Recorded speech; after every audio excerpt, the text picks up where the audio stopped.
Sometimes there's words that are together that really shouldn't be together. I'm going to give you a couple examples of these. Friendly fire, you've heard about that. It just doesn't feel like those words go together. Bitter and sweet, bittersweet, but it's a phrase we use a lot. Deafening silence, doesn't sound like it really works. How about this? Jumbo shrimp. Those two words, they just don't seem to go together. Awfully good. That's awfully good. Is it awful or is it good? A civil war. Act naturally. This one is just crazy to me right now in our world. Virtual reality. You see people putting on like headsets and now they're out there moving around. It's like you could just take the headset off, the eye set off, and interact with the world. Plastic silverware. Anybody have plastic silverware at their home? Well, here's another one that just doesn't seem to go together. Church hurt. Church hurt. And yet, I would say that in the world, there's so many people who have experienced this phrase that does not really belong together. We just finished this summer-long series on the church, and as we've been considering what the church is, we've looked at all of these metaphors about why God has established the church to be the people of God here on earth.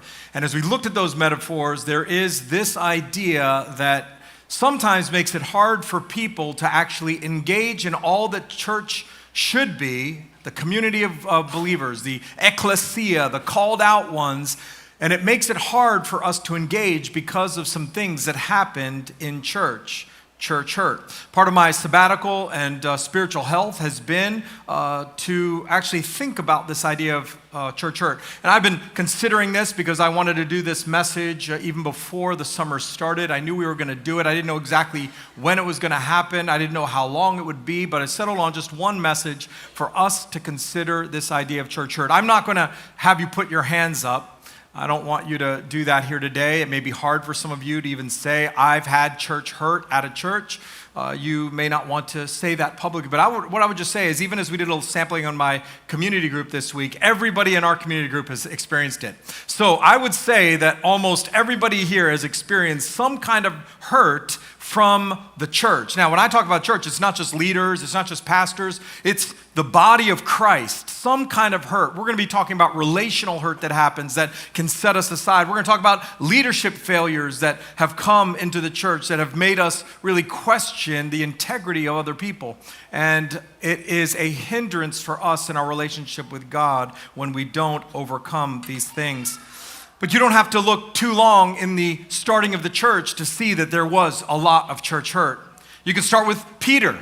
You may not call this church hurt, but just think for a moment about Jesus, the Son of God, who was here on earth, and he poured into these disciples for 3 years. And there he is, and he says to Peter, you are going to deny me. And Peter says, I will never deny you. And then Jesus is there, and he's taken away, and Peter denies him, and Jesus is left all alone. That would have hurt. That would have hurt a lot. When Jesus is on the cross, and he's there taking the sin, the punishment for the sins of the world upon himself, and he's there and he's all alone, and all these people that he has created are all around him. You don't think he would have had some hurt? That would have hurt quite a bit. But then there's Diotrephes. Diotrephes is mentioned in the book of 3 John, the letter of 3 John, 3 John verse 9 and 10. It's only a one-chapter book, letter. 1 John verse 9 says this, I have written something to the church, but Diotrephes, who likes to put himself first, does not acknowledge our authority. So if I come, I will bring up what he is doing, talking wicked nonsense against us. And not content with that, he refuses to welcome the brothers and also stops those who want to and puts them out of the church. According to the Apostle John, who was with Jesus, this founder of the church, here he is talking about this person who caused him a lot of hurt, Diotrephes. He's malicious, there's gossip, there's slander. He's stopping people from even coming to the assembly of the saints. And this person, Diotrephes, that must have hurt a lot, the things that he was doing. We're not talking about something that only exists in our current age. See, I wanted to point some examples from Scripture, and I'm going to give you a couple more during our message that show that even as the church was founding, that there was church hurt and people had to deal with it. I'm sure that even here today, there are some who have not yet moved on from the things that they've experienced at the hands of other believers or at the hands of other church leaders. And we want to have a time of offering these things to the Lord today and hopefully having some healing so we can move on.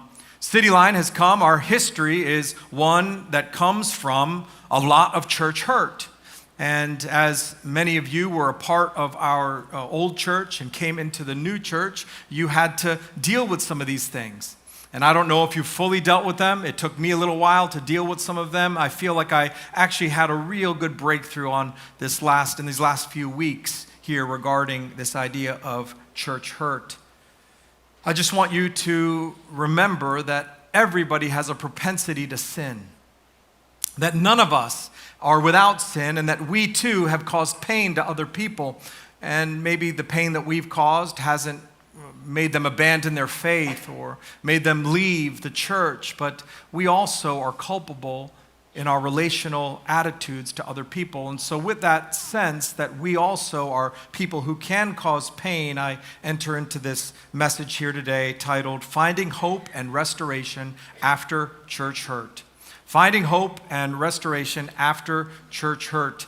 Now, as we continue in the message, you have a QR code on your notes that you came in with, and it's there purposefully on your notes. So if at any time during the message you feel convicted about wanting some help, you don't need to put your phone up and flash it anywhere. You could just shine it right there on that QR code, and we would be in touch with you. All of our staff has committed to reaching out this week just to see what is the issue, what can we do, how do we help? And it may be some things that our staff could handle. It may be some things that maybe one of our elders would need to get involved with. It could be something that you need some counseling. Maybe a class forms out of this. We don't know. We're open to anything. We just want to help you to overcome these things so that you don't continue to walk in these ways where it's so challenging. Well, first, before we get into finding hope, let's first just consider the causes of church hurt. And then we're going to go and look at the impact of church hurt, and then finally, how to find hope and restoration after church hurt. So first, let's consider this, the causes of church hurt. Causes of church hurt. Now, there's many reasons why people are hurt by the church. It isn't just leadership, it's also all of us, the people. But let's just start there with leadership.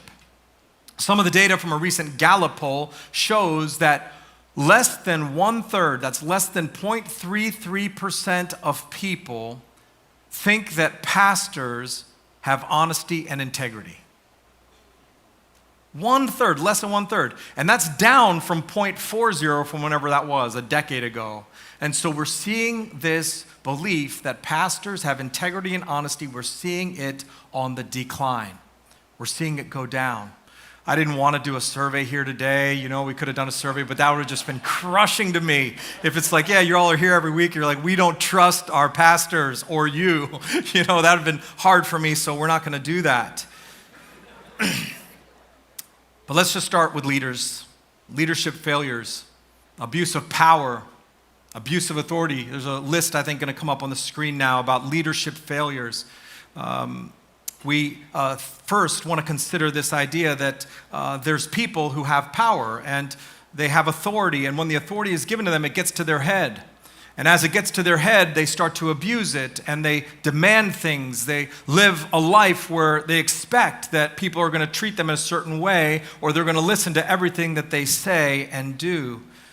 There's moral failures. We've seen so many of those in our world. I don't know if it's more than it was 20 years ago.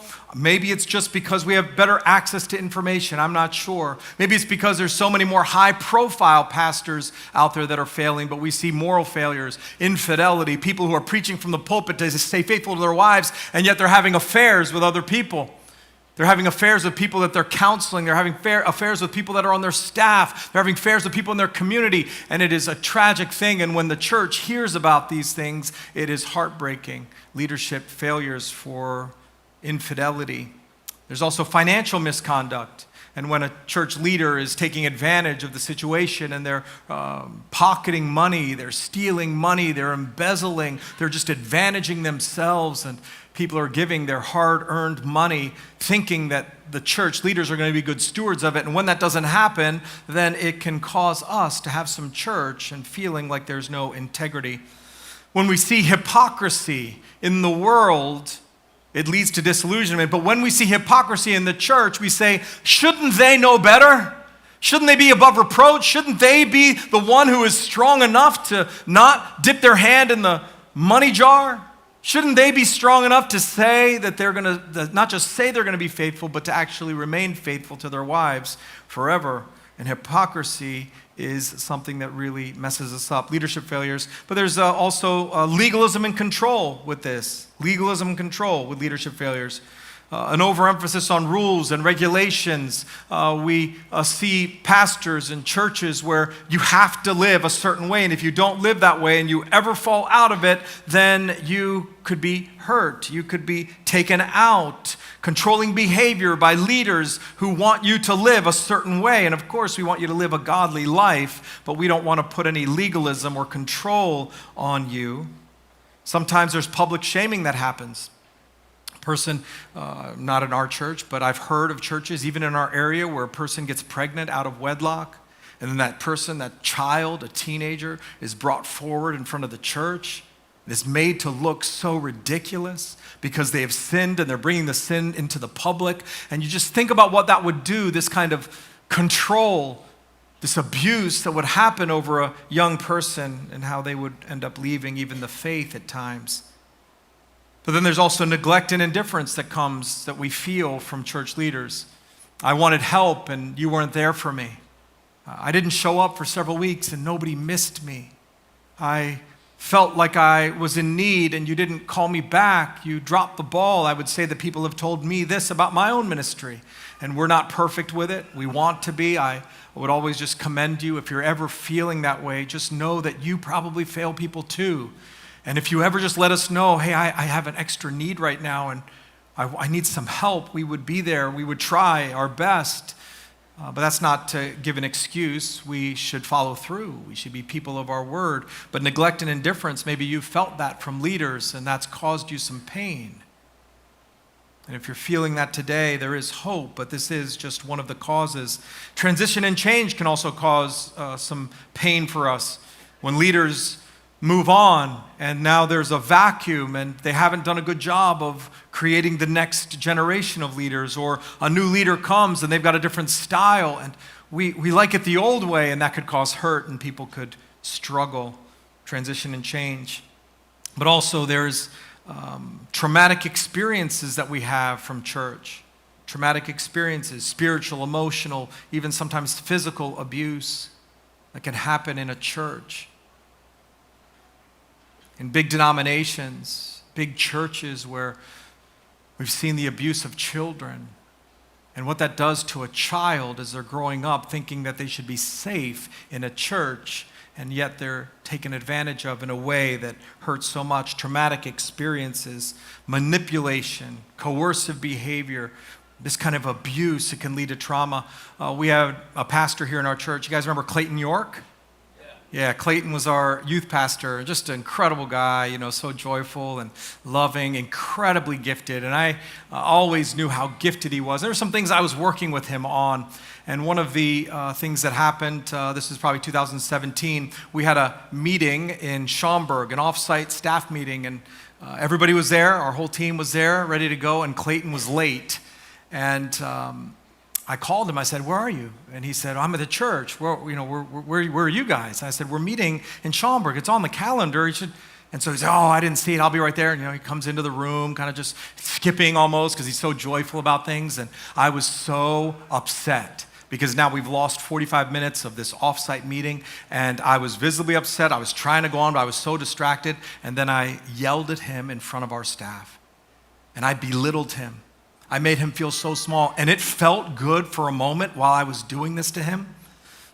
But then right away I knew that I was wrong, and I was just trying to get control of myself, and I was, sweating a little bit. I was so upset, and then I just said, hey, I'm really sorry. I shouldn't have talked to you like that and things. And he's like, yeah, I should have been here. And we managed to make it through that meeting, and we managed to plan for the new year. You're like, yeah, 2018 felt like a good, fine year. Yeah, it was great because we managed to make it through. But we got back to my office, and I told him again, I said, Clayton, I just want to let you know I should never have talked to you like that. It's inexcusable to talk to a person that way. And he said, you know what? He goes, Mo, no man has ever corrected me in my life. He said, so one, I want to thank you for trying to help me. And he goes, yeah, it was too much, but I want to thank you for trying to be that for me. I got permission from Clayton to share this story. I was working on this message, and I just texted him. And I said, hey, during the sabbatical, I've been thinking about some people maybe that I've heard over the years. And I've reached out to several over the years, and some don't want anything to do with me. That's fine. But I said, Clayton, you and I have had a good relationship. I just want to ask you this. Has that lingered for you?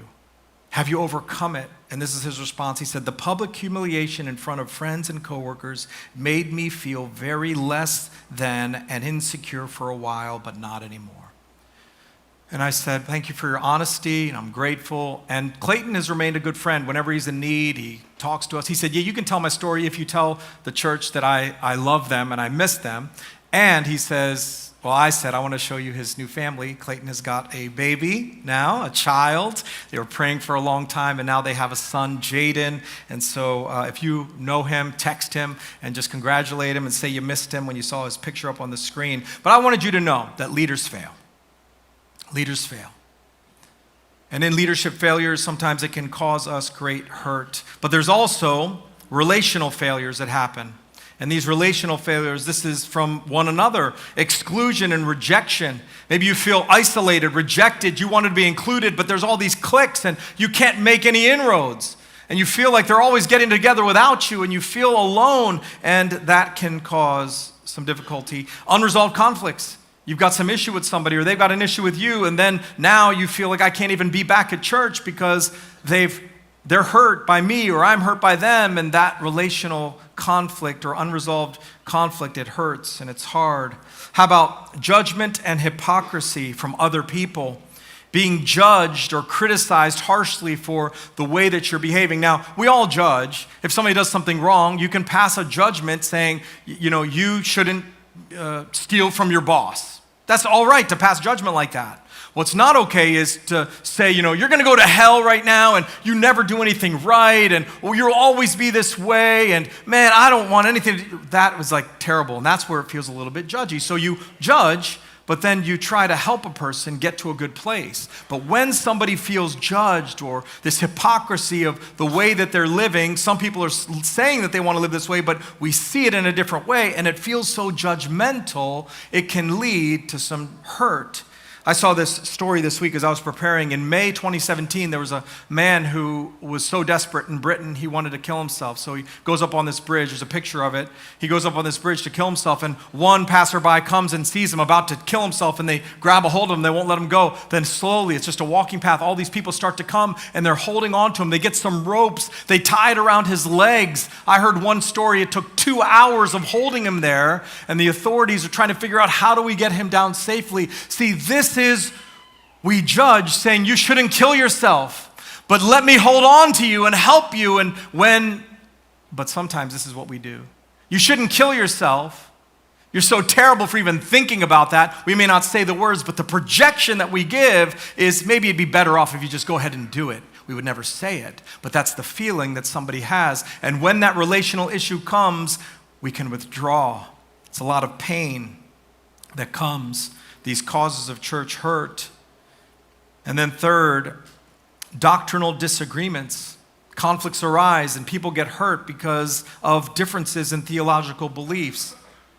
Different views on marriage and divorce. Nowadays, homosexuality, gender, these issues. And when somebody hears a message from our church and they're like, whoa, that's what you believe about, God made man male and female, and this is the way that God intended it, and we may say something different than what the world says, and then all of a sudden it's like, well, I don't know if I could be at this church anymore, and because I'm struggling with this, and I understand that kind of a pain.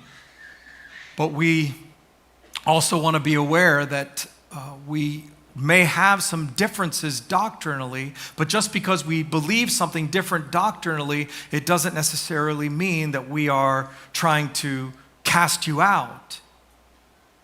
And so these are hard things, but when you feel that hurt, it can drive you away and you could feel hurt. Maybe you've experienced some of these things in your life as part of a church family or part of our church family, but there's hope for you. And you can also find healing. Finding hope after church hurt. We've looked at some broad issues now of church hurt, but let's now consider this, the impact of church hurt on a person's life. The impact of church hurt on a person's life. There's ways to respond when somebody goes through a season of church hurt. Sometimes people will withdraw, they'll isolate, they'll continue to go down maybe a bad spiral path, but there's also a response that leads to wholeness, and we'll cover that in our last point here today. The impact of church hurt. First would be spiritual wounds. It's a big impact of church hurt. We know people who have lost their faith because of, I'm not going to name all the causes again, but some cause, now they have lost their faith. They've abandoned trust in God because of a spiritual leader. This can lead to future generations too. A person who's now hurt, they isolate and they say, I'm not going to go to church anymore. I'm out of this. And now their children are being raised out of church as well. That's a dangerous place to be. It's hard. Statistics are very clear that if a child comes to faith at a young age, if a child is a part of a church family, that the likelihood that they confess Christ is much greater than if they're just out there on their own. It happens. We've got 80-year-olds that confess Christ.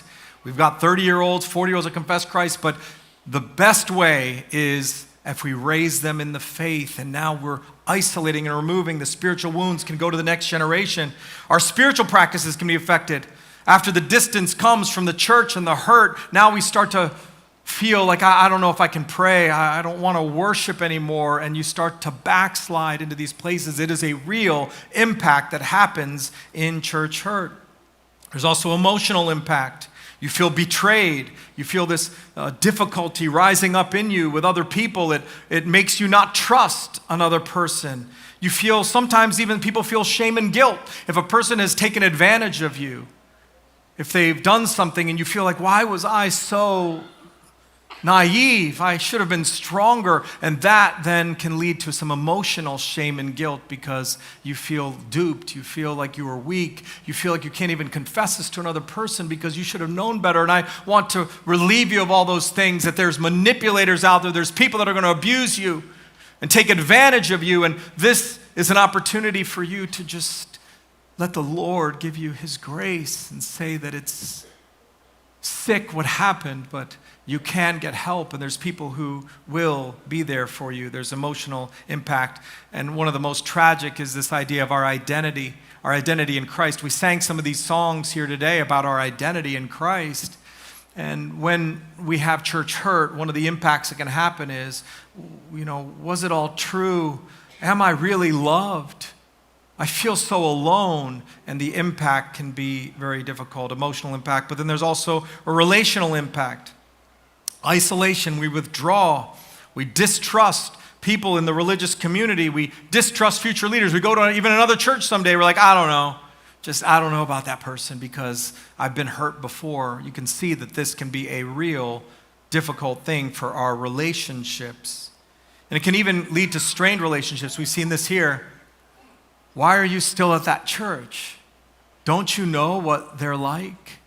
And then because one person feels this way and another doesn't, then the relationship can be strained. See, it's an actual impact that happens when church hurt comes and finds its way.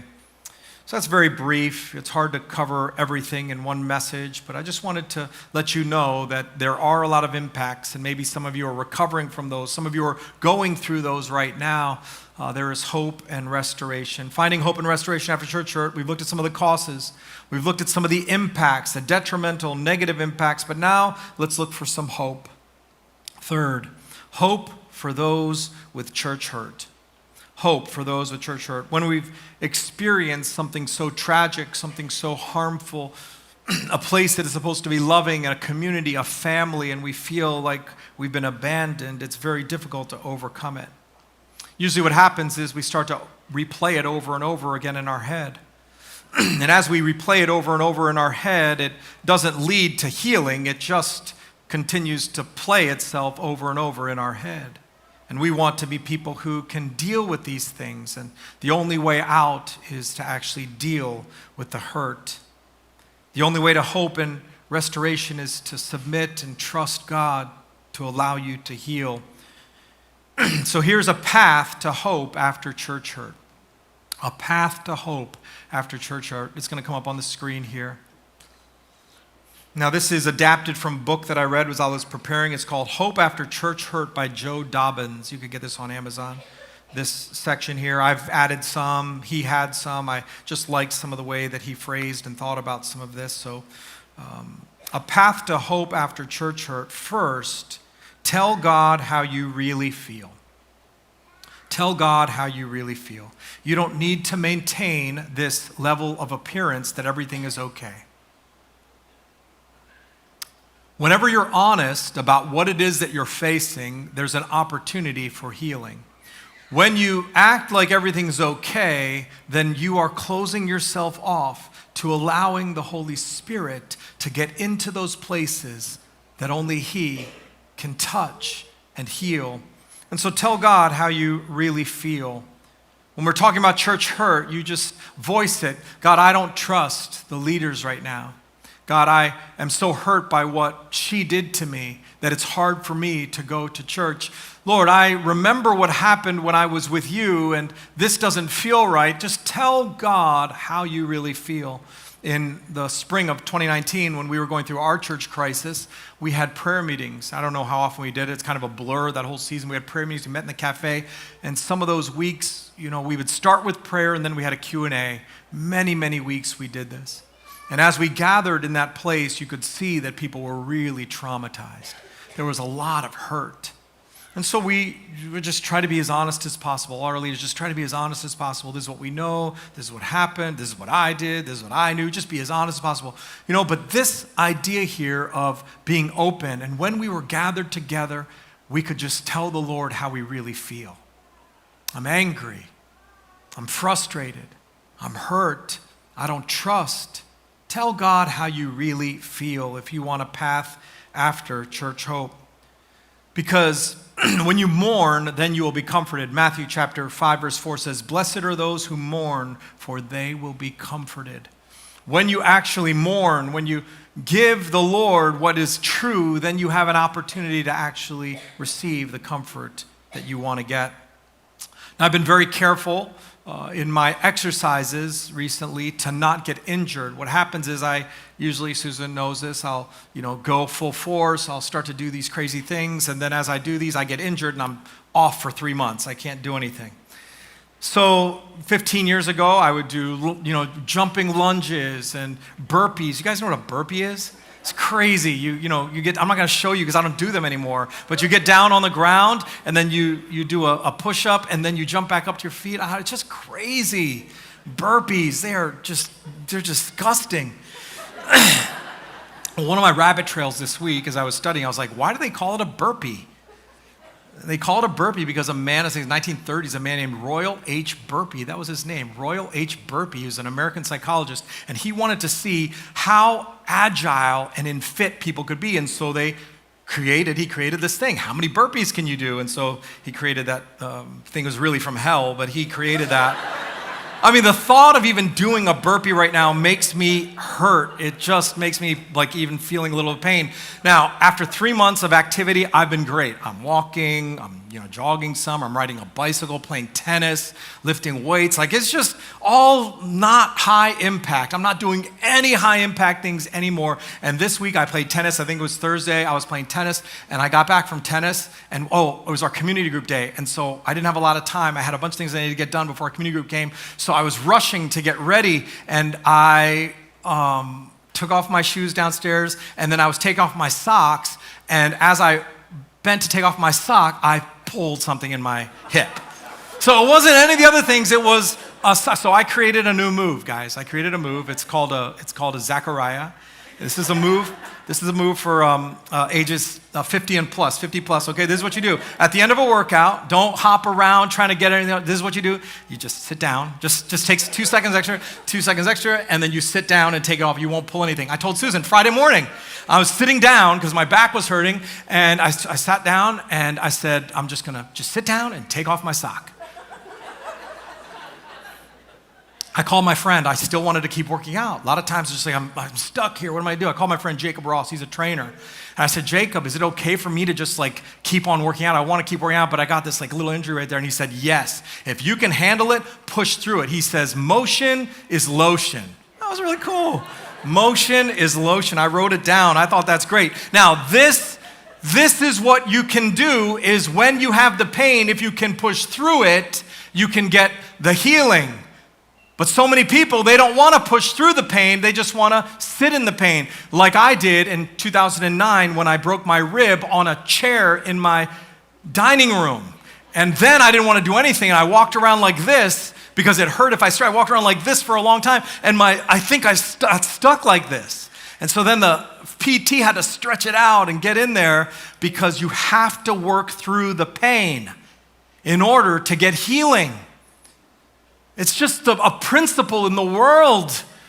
And every physical therapist knows this. That's why they abuse you when you go there, because they know you got to, I see you nodding your head, you got to work through the pain. And part of this working through the pain is just to say, God, I'm in pain.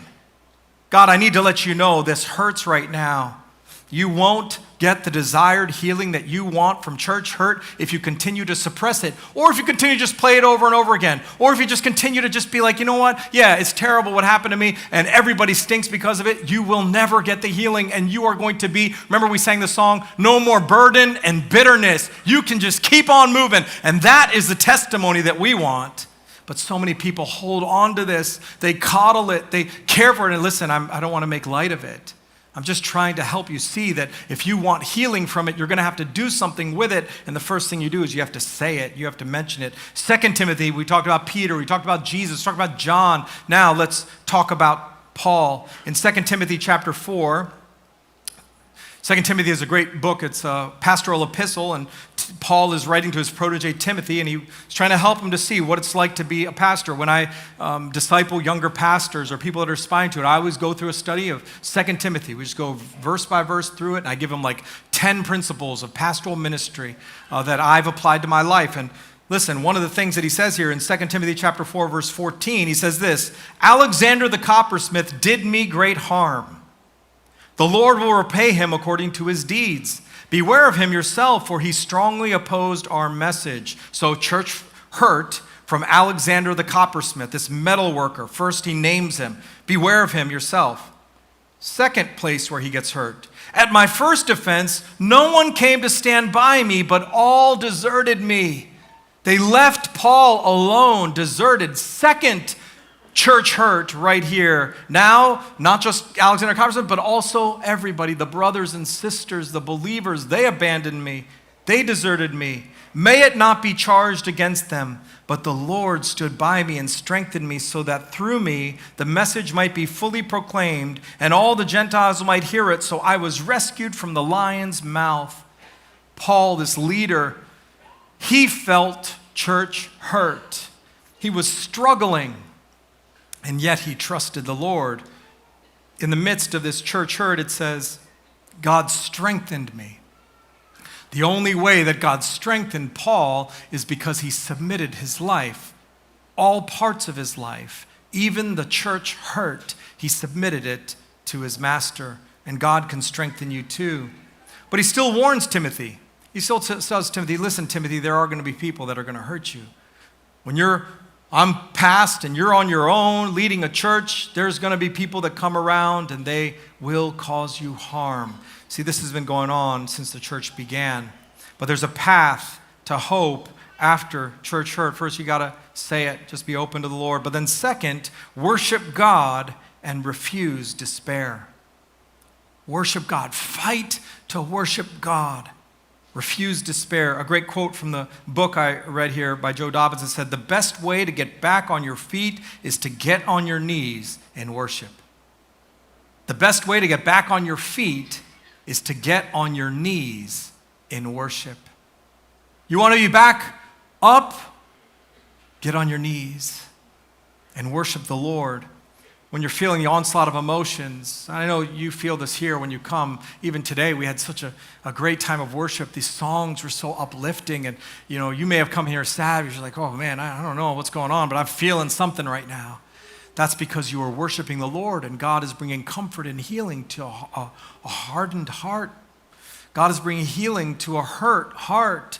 And so we worship the Lord. This time where we gather together, it's a time where we can be fully known and have peace. And so you can experience these things outside of the church building as well. In your car, at home.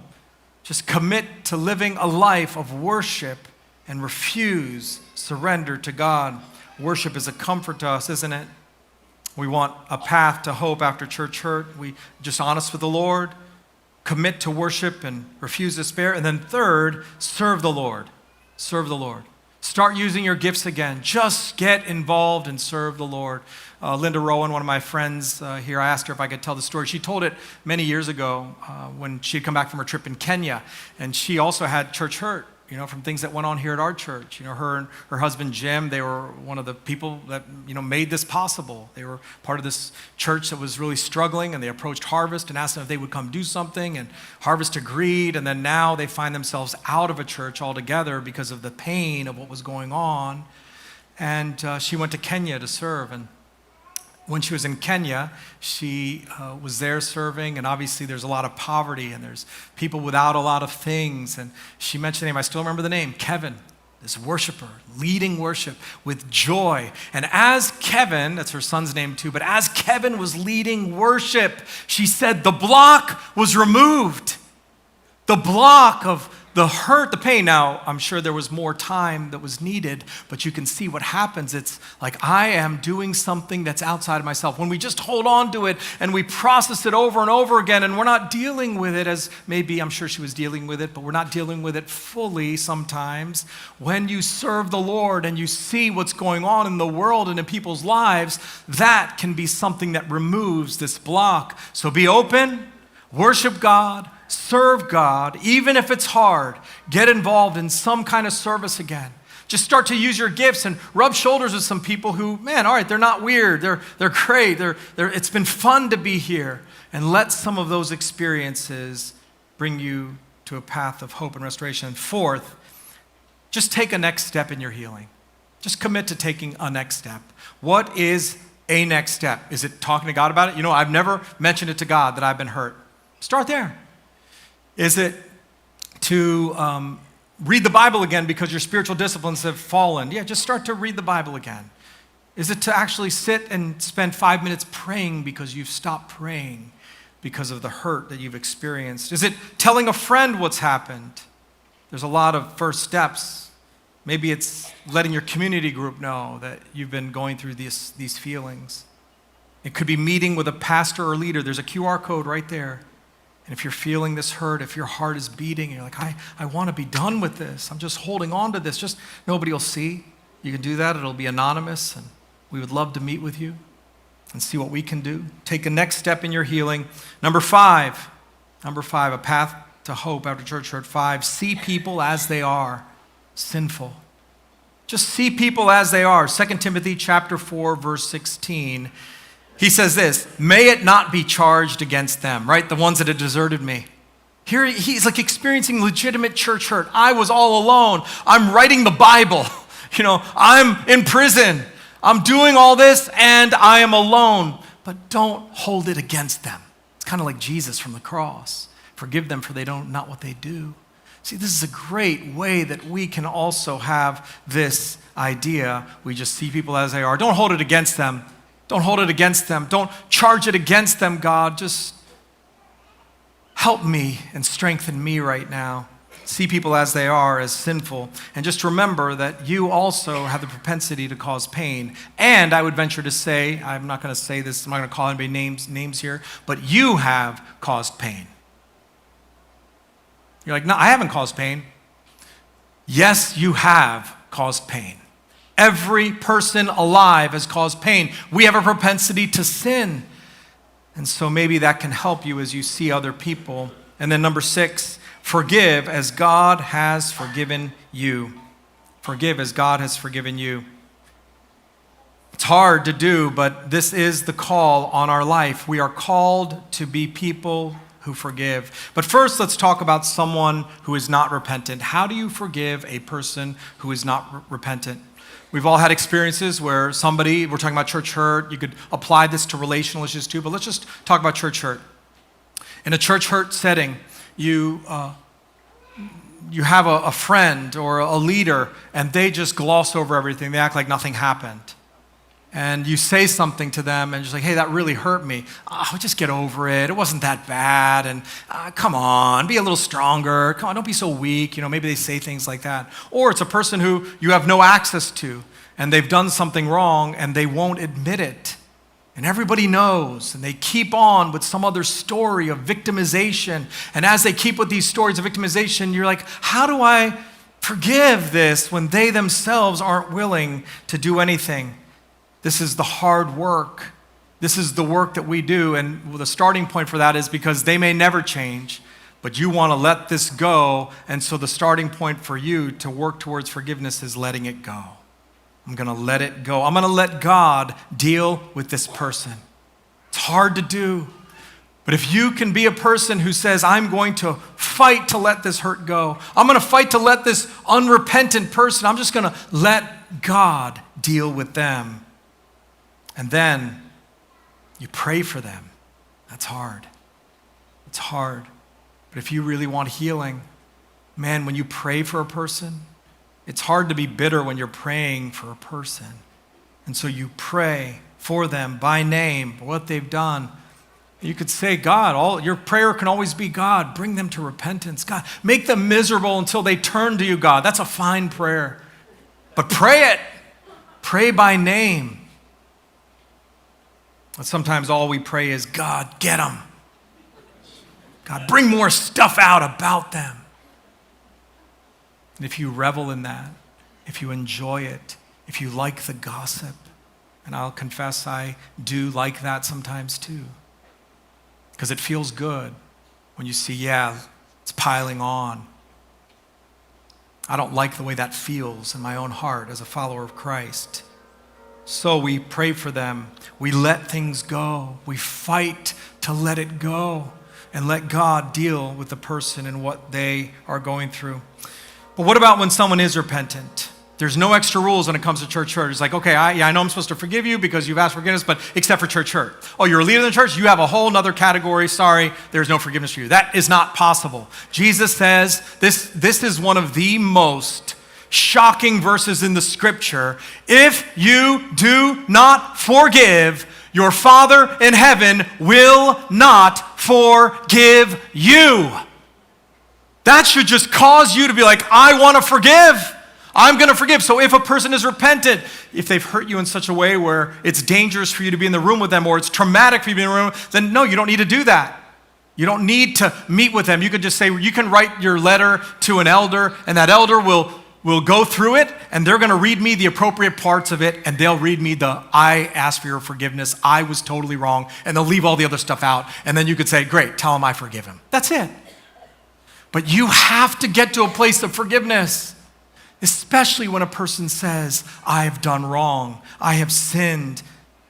And when it happens in relational issues, the relationship may be severed, it may never get back to the way it was, but you can release that person from the debt that was owed to you when they caused you the harm. And what will happen to you is the burden will be lifted. The freedom comes, but some of you just walk around like the bruised rib. You just want to keep there. But I want you to stand up straight and strong because you can lift your hands in worship and get healing. Don't just wait till you feel like forgiving to forgive, because it will take a long time, if ever, to come. What about mercy? What about love? Our worship team's going to come out now. Just a few more thoughts here, and we're going to have a time of prayer. We're going to have a time of introspection and prayer privately there, you yourselves. Maybe this has struck up something in your own heart about people who you need to talk to, about help that you need to process these things. We want to help you. Luke chapter 6, verse 27. Listen to Jesus' words. But I say to you who hear, love your enemies. Do good to those who hate you. Bless those who curse you. Pray for those who abuse you. I'm going to read that again slowly. Just think about this for a moment. This is Jesus himself. But I say to you who hear, I just hear it as the words of the Lord himself. I say to all of you right now who hear the word of the Lord, love your enemies. Do good to those who hate you. Bless those who curse you. Pray for those who abuse you. How did Jesus deal with it when he was all alone there? Because he had this, and he gives us the mind of Christ. It's a hard thing to pray. It's a harder thing maybe even to do. But God wants you to be healed. And when you forgive someone, it's an intentional decision to stop holding them to the things that they've done, and healing will come. I want to close with a story about something that just came to my mind even this last week. I used to be a part of a church in the area, a denominational church, an ethnic church, and kind of just gave my life for 15 years to this community and that church, the national church. I got saved there, and I just gave everything that I had. A lot. I gave a lot of what I felt. And then when I was becoming a pastor here, I met with the pastor and said, I'm going to be pastor of this church, so I'm leaving. I'm no longer going to be here. And it was great. He was very, gracious and cordial. But, what happened over time is everything just stopped. No more invites anywhere. That was hard. Because I loved the kids and things, but I used to speak at conferences and things, nothing. Everything stopped. And I've never voiced this. I've never said this. I mean, I said it recently this last week, but it hurt. I actually have a little bit of bitterness, in my heart about it, but I never said anything about it.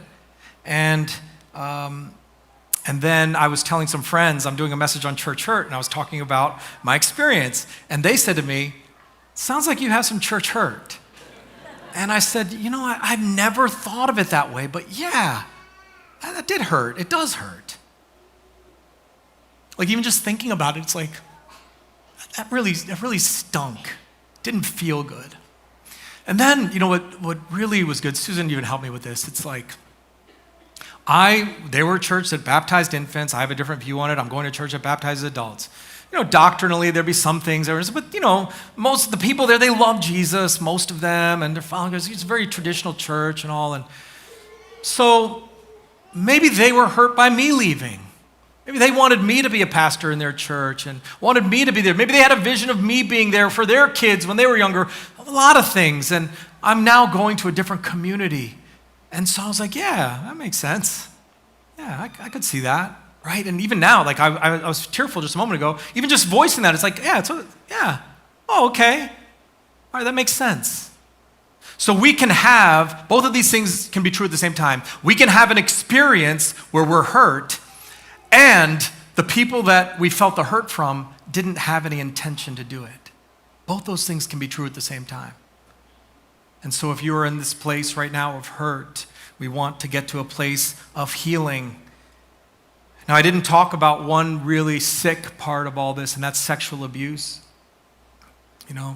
Abuse of children, sexual abuse by people in the church or by leaders. And again, if that's you, we want to meet, and we would be, if you're a woman, a woman's going to call you. If you're a man's going to call you. But we want to be there for you. So what we're going to do is we're going to close the time of prayer.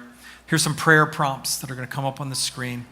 Maybe there's something that has touched your heart today, something you're holding on to. some impact that has just been there, some place where you've just been wounded and you won't allow the pain to let it out. And if that's you, then we're going to have an opportunity to pray. And so you'll be praying quietly by yourselves here. And so just one of these, maybe there's one of these things that you need to do. Just go ahead and look at the screen. And maybe there's a few of those things you need to do right now. So let's just spend a few moments and ask the Lord to heal you today. And then we'll sing a song.